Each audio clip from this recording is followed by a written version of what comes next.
मित्रांनो, माझ्या स्क्रीनवरचा हा फोटो बघा. हे आहेत महाराष्ट्रातील सन्माननीय मंत्री महोदय नितेश राणे साहेब.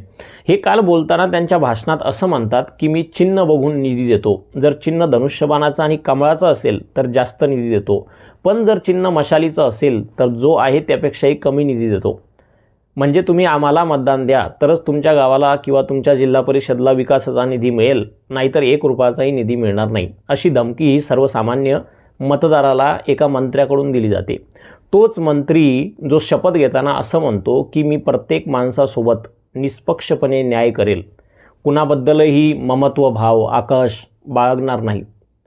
खरं तर कधीकधी मला खूप वाईट वाटतं की संवैधानिक पदावर बसलेली ही लोकं अशा प्रकारे तोंडातून काहीतरी बरगळतात की त्या संविधानाचा आणि त्या शपथीचा दोघांचाही अपमान करतात. खरं तर लोकांना असं म्हणणं की आम्हालाच मतदान द्या नाहीतर निधी मिळणार नाही, हा सर्वसामान्य मतदाराला दिलेली एक प्रकारची धमकी आहे आणि हा खरंच मतदानाच्या हक्काचाही अपमान आहे. पण एखादा मंत्री अशा प्रकारे बोलतो आणि महाराष्ट्र राज्याचे मुख्यमंत्री देवेंद्र फडणवीस साहेब याच्यावर काहीच बोलत नाही. याचं कारण असं आहे की त्यांचं कुठंतरी पाठबळ या मंत्र्यांना असतं. कारण नितेश राणेंनी हे वाक्य पहिल्यांदाच बोललं नाही. 2-3 वर्ष अगोदरही एकदा एका ग्रामपंचायतमध्ये नितेश राणे साहेबांनी हेच वाक्य बोललं होतं. तेव्हा जर फडणवीस साहेबांनी त्यांना आवरलं असतं तर कदाचित आज तेच वाक्य ते परत बोलले नसते.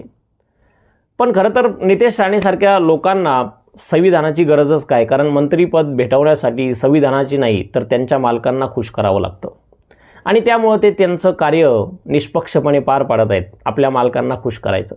मग भलेही ते संविधानाच्या विरोधात असो, काही असो, यांना काही घेणं देणं नाही. त्यामुळे सन्माननीय देवेंद्र फडणवीस साहेबांना माझी हात जोडून विनंती आहे की जे पण मंत्री अशा प्रकारचं बेताल वक्तव्य करतात, ज्यामुळं कुठंतरी त्यांनी घेतलेल्या शपथेचा अपमान होतो आणि सर्वसामान्य माणसावर दडपण येतं की नेमकं मतदान करायचं कुणाला, अशा लोकांना आपण वेळेत आवरावं. नाहीतर माझ्यासारखे जे काही युवक आहेत ते अशा विषयांवर बोलतच राहतील आणि याचा फटका भविष्यात तुम्हाला नक्की बसेल.